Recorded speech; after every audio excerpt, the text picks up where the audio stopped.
From the very early years of video games as a medium, death has been a common mechanic. Oftentimes, death isn't just a stand-in for player failure, as it also typically comes with some sort of loss.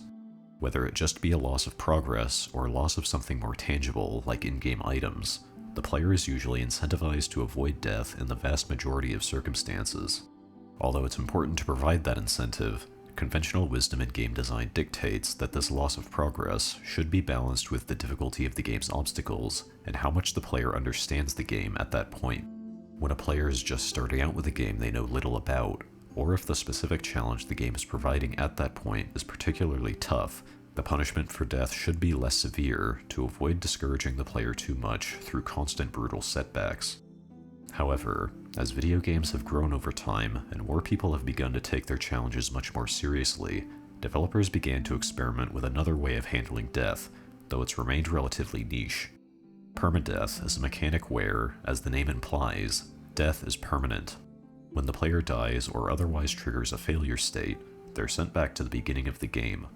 While you could make permadeath a self-imposed challenge in any game that contains any sort of failure state, there are many games that either endorse that self-imposed challenge through adding death counters or achievements for finishing the game without dying, and some that fully implement it as a part of the game's design.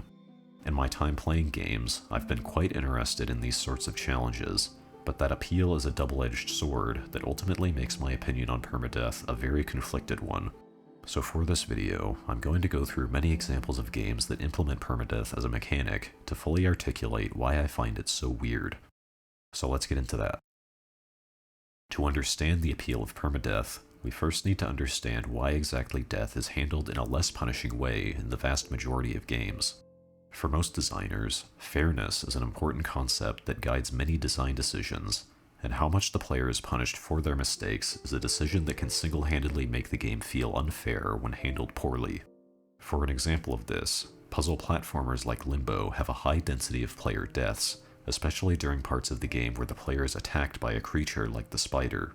During these sections, the player can die very easily while they try to figure out what exact input the game requires, but each death typically sets you back less than a minute of progress due to generous automatic checkpointing. This sort of design has an effect on how the player approaches the game's puzzles, as the lack of meaningful punishment for death encourages the player to test out ideas through trial and error without fear of losing huge amounts of progress.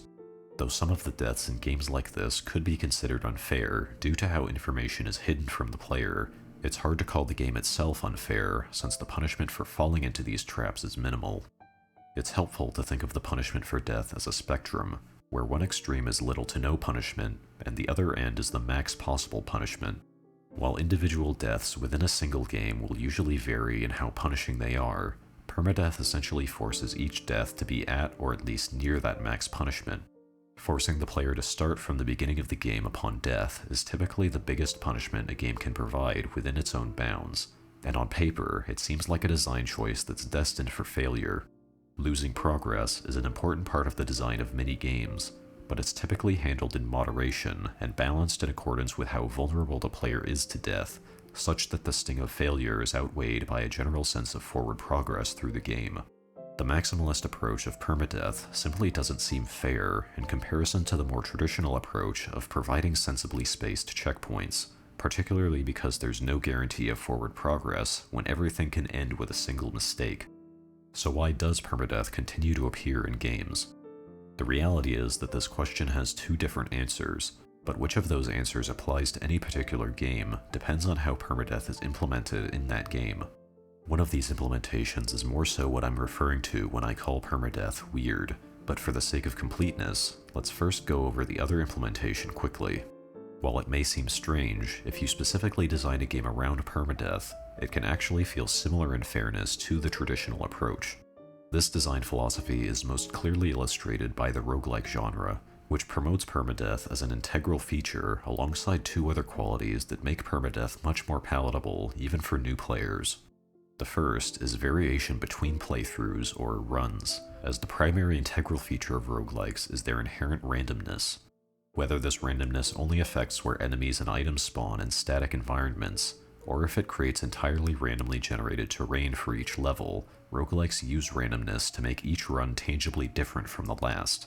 This makes the idea of starting over from the beginning feel much more inviting, since each new run can offer very different gameplay opportunities. Runs in roguelikes are also much shorter than an entire playthrough of a more traditional, static experience. Games like Nuclear Throne and Spelunky can be finished in a matter of minutes, though a fair average for a typical player across the whole genre is about 30 minutes to an hour for a single complete run. Rather than losing hours of progress to a single death, the average death in a roguelike may set you back 5 to 10 minutes, which is very much comparable to the fair punishments found in more traditional games. A spin-off of the roguelike called the roguelite also implements meta-progression that provides gameplay benefits in future runs, though these games deviate from the more pure sense of permadeath that I'm discussing here. I'd also like to mention that roguelikes aren't the only sort of game that can be built around permadeath. Games like Devil Daggers and Hyperdemon take the short structure of roguelikes while minimizing randomness, which works in the context of their design due to the fast-paced, consistently challenging gameplay they provide. However, it is possible for a game to make permadeath feel fair without either of the roguelike's traits, which is exemplified by the Long Dark's survival mode.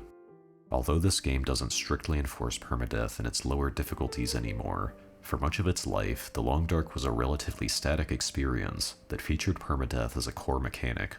It also lacks the two traits that make roguelike permadeath fair, as single saves can last tens or even hundreds of hours depending on how dedicated the player is, and only minor changes are made to where items appear in the handcrafted locations between saves. Instead, permadeath is fair in the Long Dark due to the game's pacing. In stark contrast to action roguelikes, where split-second reactions and precise movement are sometimes necessary to avoid damage, death in the Long Dark is a relentless but usually very slow environmental force.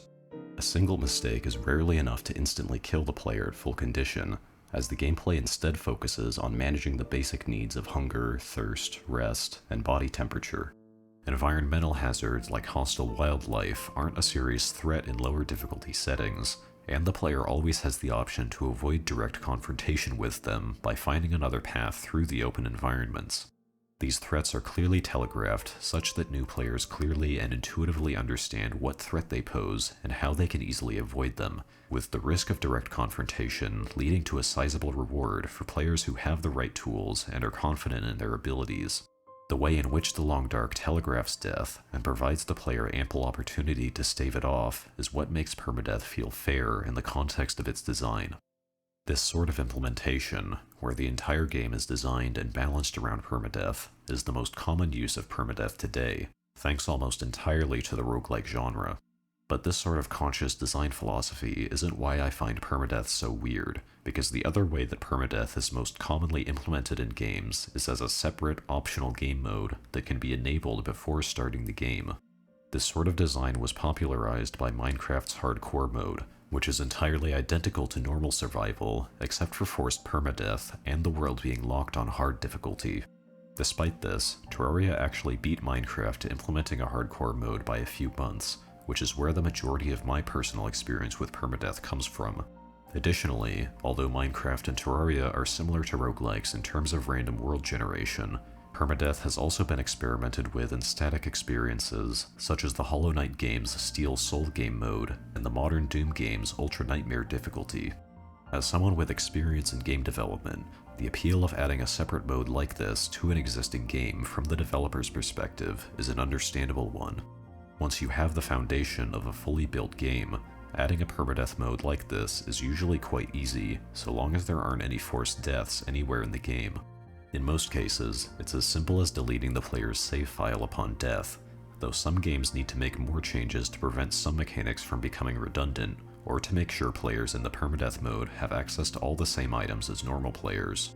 For instance, Terraria characters normally drop tombstones upon death, which can be used to create graveyards for more crafting possibilities. Because of this, hardcore characters wouldn't be able to obtain tombstones normally, so instead, NPCs will drop tombstones when a hardcore character is loaded. Other games go a step beyond by changing and adding content to account for death-based mechanics, such as the Hollow Knight games adding entirely new characters that allow the player to trade in items that normally interact with what the player leaves behind upon death for an extra source of currency. Just like how offering frequent checkpoints encourages the player to experiment with their options and take risks that may result in a practically meaningless death, these permadeath modes have the opposite effect. Slow, careful play is heavily rewarded due to the stakes associated with dying, even in games that promote fast-paced action and normal gameplay. While games with random world generation like Minecraft and Terraria force the player to improvise around the unknown environments in every playthrough, improvisation is generally discouraged in permadeath in favor of taking specific, risk-minimizing routes through the game. In this way, permadeath is the ultimate test of endurance and consistency for an already knowledgeable player, of how long you can continue to perform at an acceptable level in the eyes of the game. Permadeath modes don't actually make the game's challenges meaningfully harder in most cases, at least not in the same way that a higher difficulty setting would. You may lose out on hunger resetting in Minecraft or easy access to tombstones in Terraria, but in the grand scheme of what challenges these games provide, these missing options have a negligible impact. In some cases, such as the Hollow Knight games, if you can play through the game without dying, Steel Soul is actually slightly easier thanks to the exclusive and fairly powerful currency sources the mode adds. But what permadeath does do is force a very noticeable psychological effect on the player, which is a sense of nervousness and growing fear. Unlike a typical playthrough which isn't at risk of being wiped away, permadeath playthroughs can potentially end with a single fatal mistake. As you put more time into an attempt, you begin to feel that pressure building, and the thought that this could all come to an end around the next corner becomes more consciously present in your mind. Near-death experiences that would result in a minor inconvenience in normal gameplay can become genuinely terrifying in this context, with the rush of surviving them being even more satisfying as well. While these are stressful feelings to some extent, it's also what makes permadeath appealing to certain players, including myself. It's the thrill of surviving on a knife's edge, along with the heights of satisfaction that come along with conquering the challenge after numerous failed attempts, that has driven me to pour hundreds of hours into Minecraft and Terraria's hardcore modes in particular. But there's also a flip side to that psychological effect, which is the result of all those failed attempts. Although it's not advised that you make serious attempts at permadeath challenges without any sort of preparation in terms of research or practice, even with all the preparation in the hands of a skilled player, the possibility of failure is never truly eliminated. Whether it be due to elements of randomness that can catch even the best players unaware, or simple execution errors at key moments, sometimes even the tiniest mistakes can remove hours of progress when you're deep into an attempt. I mentioned earlier that losing progress in a game can be a major demotivating factor for players, especially when the punishment is excessive in the context of the player's mistake. This demotivating effect is generally lessened as the player becomes more experienced with the game, but the sheer magnitude of how much progress you can lose in a permadeath run still makes these deaths some of the most frustrating moments I've ever had playing games, despite what time I've put into mastering them. It's because of how much permadeath discourages failure that players don't just develop strategies for playing exceedingly safely within the game's intended bounds, but they're also encouraged to find exploits to cheese a win. This may take the form of abusing oversights to skip particularly dangerous sections of a game, but one of the more common cheese methods is exploiting how the game handles saving and quitting. Many optional permadeath modes are a part of games that typically take many hours to complete, especially when playing in the careful manner that permadeath encourages, so the ability to save and quit isn't restricted. At the same time, for the sake of simplified development and reduced file sizes, save files typically aren't designed to store the entirety of the game's state. This is what allows the player to save warp in games that always return the player to specific save points on loading a save, such as the Hollow Knight games, where quitting and reloading your save will usually return you to your last bench. This sort of design is very problematic in the context of permadeath challenges, especially when saving and quitting is not restricted in any way, because abusing this mechanic allows you to escape from potentially dangerous situations. The Hollow Knight game's Steel Soul game modes are particularly invalidated by saving and quitting, because these games lack obstacles that will one-shot the player from full health, giving the player ample opportunity to simply pause and quit the game if they're ever at even the slightest risk of death. Another example of this is The End Is Nigh, which doesn't have an explicit permadeath mode, though it does provide an achievement for completing the entire game deathless. This game is a precision platformer where any contact with most obstacles is an instant death. But in certain situations, you can react and pause the game before an inevitable death, after which quitting and reloading the save file will maintain the file's deathless status. Minecraft also had a save and quit strategy which exploited a brief period of invincibility given when first entering a world, allowing players to escape lava pools when given enough patience, though this has been removed in the game in recent versions. These concerns around exploiting how the game saves are, in a sense, solved by games like Devil Daggers, Hyperdemon, and some roguelikes like Spelunky and Nuclear Throne, omitting any sort of mid-run save feature, but this isn't a very reasonable option for these longer games. Even when playing within the game's bounds, and not using more directly underhanded tactics like save file editing or game modding to circumvent the challenge, unintentional exploits are capable of making these optional permadeath modes practically irrelevant, or at least easing up on the challenge of certain sections. The incentive structure of these permadeath modes actually makes them much harder to implement than it seems on the surface, at least in a way that's truly satisfying. In order to force players to play the game according to the developer's vision, permadeath must be implemented carefully.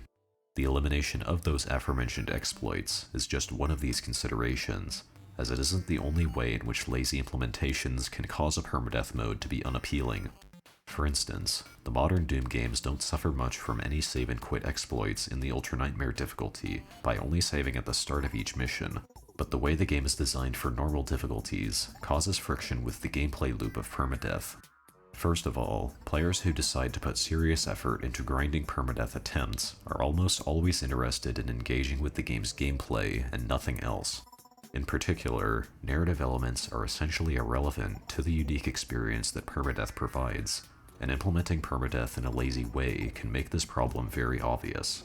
Doom 2016 has very enjoyable gameplay, but it also has downtime in the form of totally non-interactive, unskippable cutscenes. In the normal difficulties, players will watch these scenes exactly once per playthrough, but in the process of putting in Ultra Nightmare attempts, players will be forced to watch these scenes over and over again. Ideally, forward progress in a permadeath mode should only be impeded by obstacles that are at least theoretically capable of killing the player in order to keep up the pace of the game, as well as the psychological impact of permadeath that necessitates a risk of death. While the issue of unskippable cutscenes is quite feasible to fix, there are also more fundamental issues with implementing permadeath into the design of certain games. Doom 2016 is also a good example of a game's design conflicting with the incentives of a permadeath challenge. Specifically, the glory kill mechanic is one of the most celebrated parts of the modern Doom games, as they provide tangible gameplay incentives on top of their satisfying animations. However, in a permadeath setting, the way that glory kills keep you in place goes against the game's own advice to always stay on the move to avoid projectiles. While you get invincibility during the glory kill animation, enemies are still able to prepare attacks at this time, which will allow imps to throw their more powerful fireballs, and possessed soldiers to prepare their charge shot that will probably one-shot you in the early game. In this sense, the way that permadeath incentivizes the player to play in a manner that maximizes safety means that engaging with any high-risk, high-reward mechanic is heavily discouraged, and that can make the game simply less fun to play if those mechanics are important. If safe play isn't fun or satisfying, permadeath is probably a bad fit for the game. This is also intertwined with the issue that safe play usually means slow play, which runs up against the issue of retry efficiency. Putting in attempts at a permadeath challenge is time-consuming, but unlike games that are long and relatively easy, there's no guarantee of forward progress in any given play session, or that the player will even be able to complete the challenge. This, somewhat paradoxically, encourages players to play through the game as quickly as possible in order to avoid wasting time, which would theoretically increase the average number of attempts the player can make in a given time frame. Obviously, this runs up against the mantra of playing the game safely in order to avoid death at all costs that players should ideally follow when playing permadeath. While this could be seen as an inherent design flaw, there is also a case to be made for this being a fitting challenge for the player's mindset. If you begin to play the game on autopilot in order to get to the more interesting parts faster, even the easiest sections of a game can be dangerous. Fighting the urge to play quickly and lazily is a psychological challenge that is oftentimes the true barrier between success and failure in a permadeath setting, which can be really satisfying in the right context. But in some games, it doesn't actually matter how consistently the player is able to focus on safe play, as inconsistency can be forced through the game's design, regardless of whether it's introduced intentionally or not. In terms of intentional inconsistency, randomness is usually to blame, though it can also be the result of many moving parts that the player can't feasibly control or focus on all at once. While safe play shouldn't necessarily be guaranteed without some base level of consistency and execution, these elements of inconsistency or uncertainty will inevitably make deaths feel unfair, an effect that is felt during normal play, but which is greatly exacerbated by permadeath. This is even worse if the inconsistency is caused by bugs or other definitionally unintentional aspects of the game's design. If the player feels as though deaths are not their fault, and the fate of their time commitment is outside of their control in some noticeable way, permadeath will be both far more frustrating upon failure and far less rewarding upon completion. In order for a permadeath mode to be truly satisfying, the game's base design needs to be absolutely airtight, and the player needs to feel at fault for every tiny punishment the game gives out. Another weird effect that permadeath naturally creates is a gradually increasing punishment for death. The further you get into a permadeath attempt, the more punishing a death will be, which creates a strange best-case scenario where the most fair permadeath challenges in terms of punishment are ones where the typical rising difficulty curve is reversed. By putting the hardest parts of the game first and gradually lowering the difficulty over time, most deaths will be relatively painless since they will come earlier more often, and later deaths will be a bit fairer in terms of the balance between difficulty and punishment. This is most clearly seen in Terraria, as new characters in this game start in such a weak state with low health and terrible weapons, which is also exacerbated if you get a bad seed. Once the player has collected their heart crystals, the early game becomes much easier to handle, and it stays at a similar difficulty level for the rest of the game with a few small spikes here and there. By front-loading most deaths at the very beginning of the game, retry efficiency is increased as well, and the satisfaction of deeper runs can be reached more quickly as a result.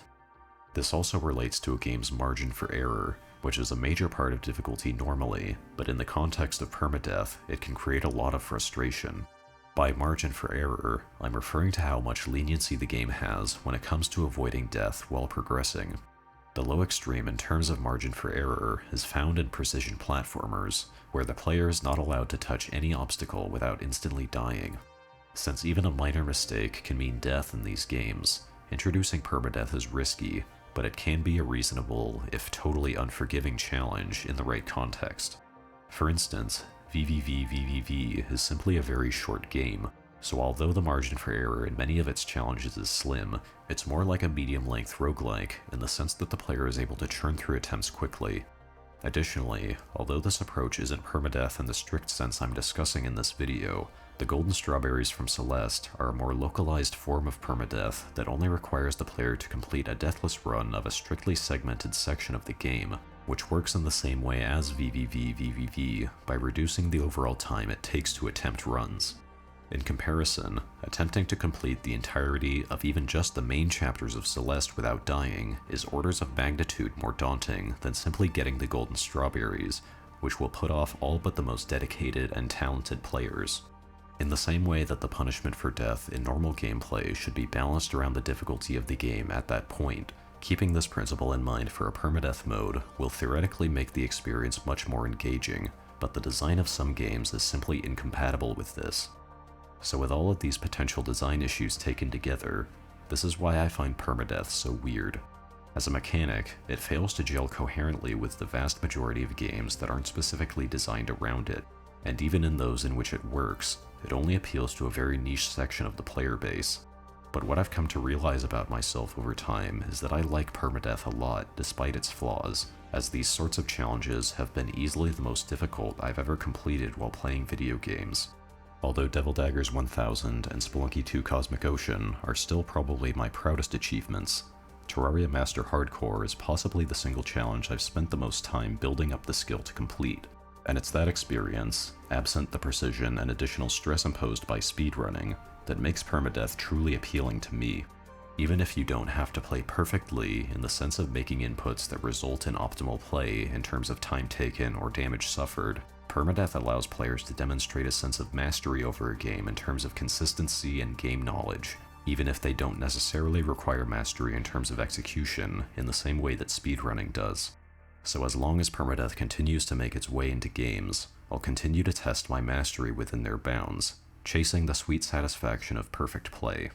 Permadeath may be weird in many games, but those quirks ultimately create an experience that I have no doubt will keep me engaged for many hours to come.